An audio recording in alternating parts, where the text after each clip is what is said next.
وأشهد أن محمدًا عبده ورسوله صلى الله تعالى عليه وعلى آله وأصحابه وبارك وسلم تسليما كثيرا أما بعد فأعوذ بالله من الشيطان الرجيم بسم الله الرحمن الرحيم يا أيها الذين آمنوا اتقوا الله وقولوا قولا سديدا يصلح لكم أعمالكم ويغفر لكم ذنوبكم ومن يطع الله ورسوله فقد فاز فوزا عظيما وقال رسول الله صلى الله عليه وسلم ثلاث من كن فيه وجد حلاوة الإيمان أن يكون الله ورسوله أحب إليه مما سواهما وأن يحب عبدا لا يحبه إلا لله ومن يكره أن يعود في الكفر كما يكره أن يقذف في النار أو كما قال عليه الصلاة والسلام اللهم صل على سيدنا ومولانا محمد وعلى آل سيدنا ومولانا محمد وبارك وسلم اللهم صل على سيدنا ومولانا محمد وعلى آل سيدنا ومولانا محمد وبارك وسلم اللهم صل على سيدنا ومولانا محمد وعلى آل سيدنا ومولانا محمد وبارك وسلم শাহলী থানা ইমাম পরিষদ কর্তৃক আয়োজিত আজকের এই মোবারক জলসার সম্মানিত সভাপতি হযরত উলামায়ে কেরাম, তালিবে ইলম ভাইয়েরা, মুরব্বিগণ, যুবক ভাইয়েরা, ছাত্র জনতা, ছোট ছোট শিশুরা, পর্দার আড়ালে দূরে বসে বয়ান শুনতেছেন, ওই সমস্ত সম্মানিত মা ও বোনেরা, আল্লাহ তাবারক ওয়া তাআলার দরবারে লাখো লাখো শুকর, কোটি কোটি শুকর, অসংখ্য অগণিত শুকর।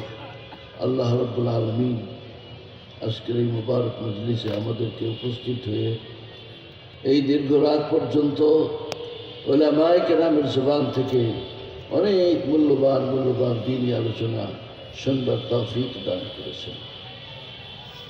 এজন্য আল্লাহ তাআলার দরবারে দিল থেকে শুকর আদায় করি, সকলে বলি আলহামদুলিল্লাহ। শাহলী থানা ইমাম পরিষদ যে উদ্যোগ গ্রহণ করেছেন এবং তাদের যে কার্যক্রম, যার মোটামুটি একটা ফিরিস্তে আমরা শুনলাম, আলহামদুলিল্লাহ খুবই আশাব্যঞ্জক। এই ধরনের আলোচনার মাধ্যমে এবং এইভাবে জাতির খিদমতের মাধ্যমে জাতি সত্যের সন্ধান পাবে, হক পথে চলা শিখবে, ঈমান আর কুফরের পার্থক্য বুঝবে। একজন মানুষ খাঁটি মুসলমান, বরং আমি বলি প্রকৃত মানুষ হওয়ার সুযোগ পাবে। সেজন্য এই ইমাম পরিষদকেও আমরা ধন্যবাদ জানাই, দোয়া করি আল্লাহ তাআলা তাদেরকে আরও হিম্মতের সাথে এই সমস্ত দ্বীনি কাজ করার তৌফিক দান করুন। আমার একটা কথা জেহেনে আসছে, কথাটা আমি বলে ফেলি এখনই। এই যে একটা বড় মাহফিল, এ কিন্তু অনেক পরিশ্রম, অনেক পরেশানি উঠাইতে হয়। এরকম একটা কি বলে, একটা বড় মাহফিল এরকম ইন্তজাম করতে অনেক পরেশানি উঠাইতে হয়। টাকা পয়সা তো লাগেই, সাথে সাথে অনেক পরেশানি উঠাইতে হয়। তো বছরে একটা আপনারা করেন, বাকি আমার পরামর্শ হলো যে শাহলী থানা, যেহেতু আপনারা এই থানার এই কার্যক্রম এই থানায় শুরু করছেন, শাহলী থানায় যতগুলো মসজিদ আছে প্রত্যেকটা মসজিদে, মসজিদ কেন্দ্রিক আশপাশের এলাকার মানুষকে দাওয়াত দিয়া কাস্ট করে, প্রয়োজনে তার কাছে যাইয়া কাস্ট করে বুঝাই, আহমেদ গুরুত্ব বুঝাই মসজিদে মসজিদে যদি আলোচনা করেন, প্যান্ডেল লাগবে না, লাইটিং লাগবে না, পোস্টার লাগবে না, হ্যান্ডবিল লাগবে না, আর এত টাকাও লাগবে। একজন দুইজন মুখলেস আলেম যারা শুধুমাত্র আল্লাহর দ্বীনের জন্য, আল্লাহর রাস্তে দ্বীনের কথা বলার জন্য তৈয়ার। আপনারা ইমাম সাহেবরা এক মসজিদের ইমাম আর এক মসজিদে যে বয়ান করে, দূরের থেকে আমারও কোনো দরকার নেই।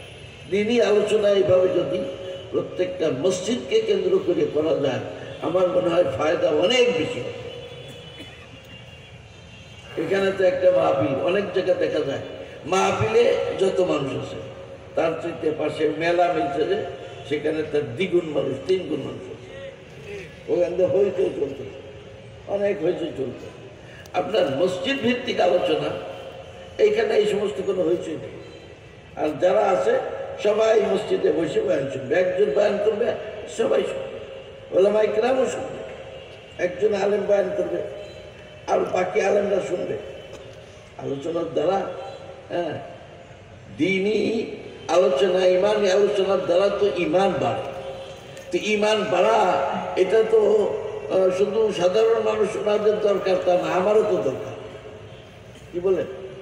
অনেক মানুষ তারা ওয়াজ করতে অভ্যস্ত, শুনতে অভ্যস্ত না, শুনতে চায় না। না, আমারও তো লাগবে, আমি তো ওয়াজ করি, আমার শোনার জন্য সুযোগ নেই। না, আমারও শুনতে হবে। সাহাবায়ে কেরাম কি করতেন? সাহাবায়ে কেরাম রিদওয়ানুল্লাহ তাআলা আলাইহিম আজমাইন, আল্লাহ وقال معاذ رضي الله تعالى عنه اجلس بنا نؤمن ساعة। কোন কোন জায়গা আছে তাআল মুআয রাদিয়াল্লাহু তাআলা আনহু অন্যান্য সাহাবায়ে কেরামকে ডাকতেছেন, কি বলে?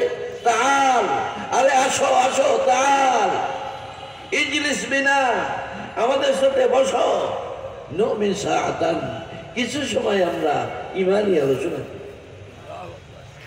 কিছু সময় ইমানি আলোচনা করে ইমানকে বৃদ্ধি করি, ইমানকে তাজা করি, ইমানকে সতেজ করি, ইমানকে সবল করি, ইমানকে শক্তিশালী করি।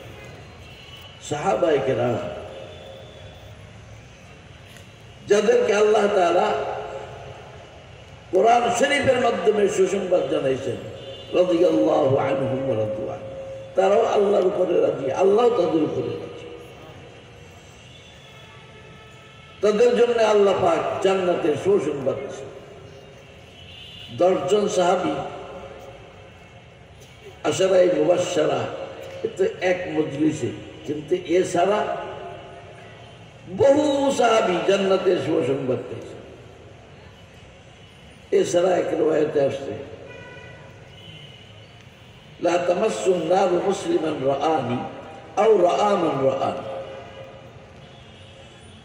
রাসূলুল্লাহ সাল্লাল্লাহু আলাইহি ওয়াসাল্লাম ইরশাদ করেন, যেই মুসলমান আমাকে দেখেছে ঈমানের সাথে, যে মুসলমান আমাকে দেখেছে তাকে জাহান্নামের আগুন স্পর্শ করবে না। আও রাআ মান রাআনি, যে মুসলমান আমাকে দেখে নাই কিন্তু আমার একজন সাহাবীকে দেখেছে ঈমানের সাথে, তাকেও জাহান্নামের আগুন স্পর্শ করবে না। এনারা যারা দুনিয়াতে জাহান্নাম থেকে মুক্তির সুসংবাদ আর জান্নাতের সুসংবাদ পেয়ে গেছে, গ্রাম থেকে আসছে, গ্রামের লোক, সরল সাদা সিধা, হুজুরের সঙ্গে এসে দেখা হয়েছে, কয়েকটা কথা বলছে, যাওয়ার সময় হুজুর জান্নাতের সুসংবাদ দিয়েছে। আল্লাহ, এত জাহান্নাম থেকে মুক্তি, জান্নাতের সুসংবাদ যারা পাইছে, তাদের যদি ইমানি আলোচনা, ইমানি মুযাকারা করা এবং শোনার দরকার হয়, তাহলে আমাদের কত বেশি আলোচনা করারও দরকার, শোনারও দরকার। কি বলেন? দরকার কিনা? সাহাবায়ে কেরাম এইরকম আল্লাহ পাকের পেয়ারা, আল্লাহ পাকের নবীদের পরে আম্বিয়া আলাইহিসসালামের পরে আর যত মানুষ আছে তাদের মধ্যে সবচেয়ে উৎকৃষ্ট মানুষ যারা, আল্লাহর সবচেয়ে প্রিয় মানুষ যারা, তাদের যদি ইমানি আলোচনা, ইমানি মুজাকারার মজলিসের দরকার হয়, তাহলে আমাদের তো অবশ্যই তার চাইতে অনেক বেশি ইমানি আলোচনার দরকার না? দরকার না? আল্লাহ, এই জন্য আমি যে কথাটা বলতেছিলাম যে মসজিদে মসজিদ ভিত্তিক